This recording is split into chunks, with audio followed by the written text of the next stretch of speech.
174 pounds for the WBO, WBA, IBF, and IBO. 175-pound champion Sergey Kovalev, 26-0.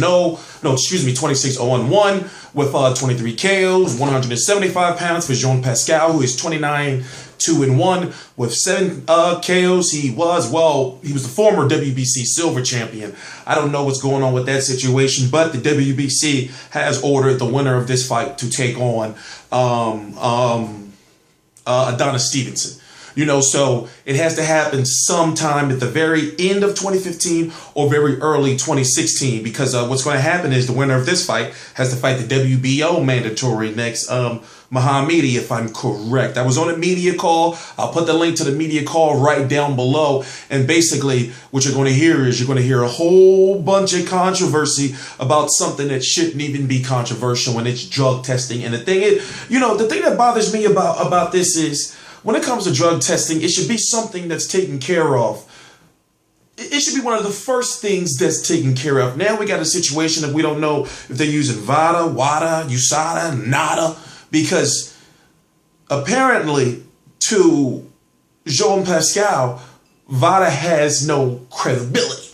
Now, when it comes to all this drug testing, I understand all these drug testing organizations, I understand that it's all shady, and I understand that when fighters hire strength and conditioning coaches, they're usually hiring guys that know how to get around the system in some way, shape, or form. And that's just my own personal opinion. And it does not help.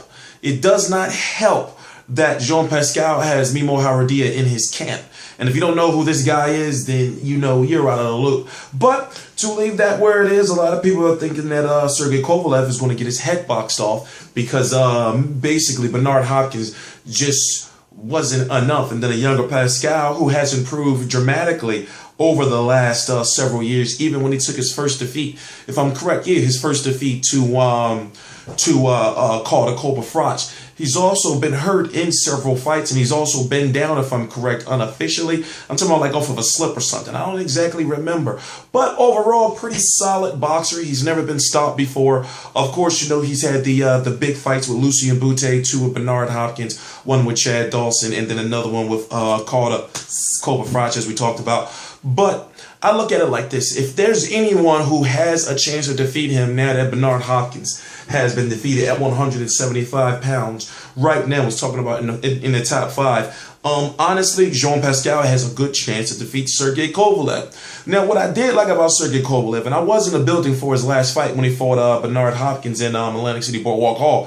What I did like is that he was right as far as, earlier in the week and leading up to the fight, he was talking about how comfortable he would be fighting a slow-paced fight. And realistically, that slow-paced fight through 12 rounds, I started to see many different things of aspects of his game as a boxer, as far as the foot movement, as far as the counter right hook, as far as he knew that Bernard Hopkins was going to try to smother him. He eliminated that. He eliminated that game plan at the very beginning of the fight. I believe it was the first round or second round when Bernard Hopkins went down. I know, forgive me, I forgot.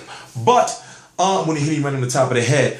But going up against Jean Pascal, to be perfectly honest with you, when you look at the opponents that he's faced, Jean Pascal is better than all of them, and he's got the youth behind him. For example, if Jean Pascal was to fight Bernard Hopkins today, I got Jean Pascal winning that fight. Get me?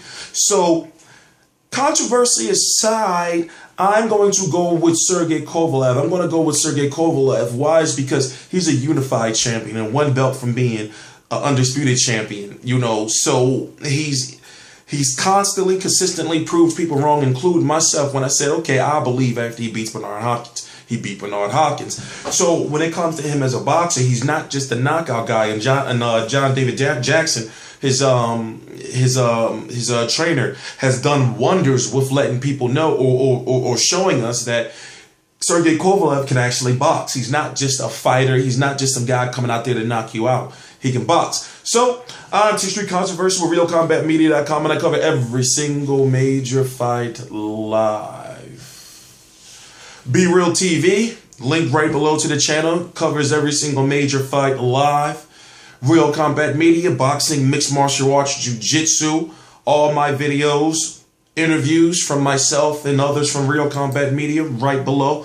T Street Controversy, T Street Controversy Live, 175 for right on the nose for Jean Pascal, 174 for Sergey Kovalev. It's for the WBO, WBA Super World, IBO, and I know, you know, IBF light heavyweight titles, HBO. It's up in Montreal, the Bell Center. Yeah, this Saturday. So basically this weekend, we got Sean Porter versus Kareem Mayfield, Andre Berto versus Jose Zito Lopez, Steve Cunningham versus Zara Glaskov, and Sergey Kovalev versus Jean Pascal. And that's just the main event. It's crazy. T Street Controversy, T Street Controversy Live.